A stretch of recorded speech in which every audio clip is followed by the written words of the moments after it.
modern pastors in the and yeah, no pastor quite many do be at them. Pastor and Sonia no castle or be a part. No. So these days, pastors do things that they are not supposed to do because I must say, the pastor you shouldn't do anything bad. You should call it no. These days, pastors don't go that way.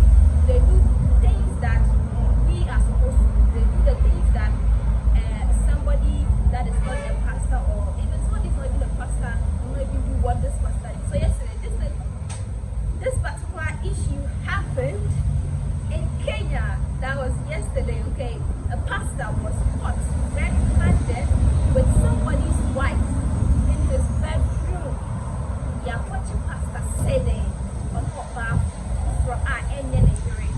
On our church member. And the man is what's the name? A police officer. So they said on Sunday, this man of God told the lady that he has spiritual prayers into the Monday on Beshano.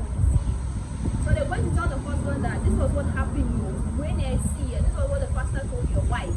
So we are just telling you be cautious because we don't know, but anything might happen. I'm on no other who said they were investigator.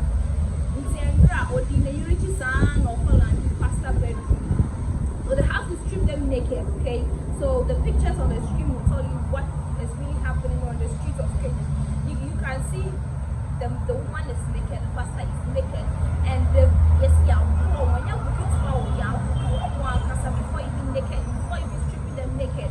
So guys, the issue is why I don't know, do they deserve that beatings or do they deserve what happened? Were they supposed to be stripped naked or maybe something that have been done rather than they stripping them naked? Because at the end of the day, like the pictures are going viral. At the end of the day, it is to tarnish the lady's image. Pastor look up on the day, me can answer on the day. On your social ground, he's not really a man of God because no man of God will do what he did. Or being back in Piebona than he kissing sin, sex sin. I mean,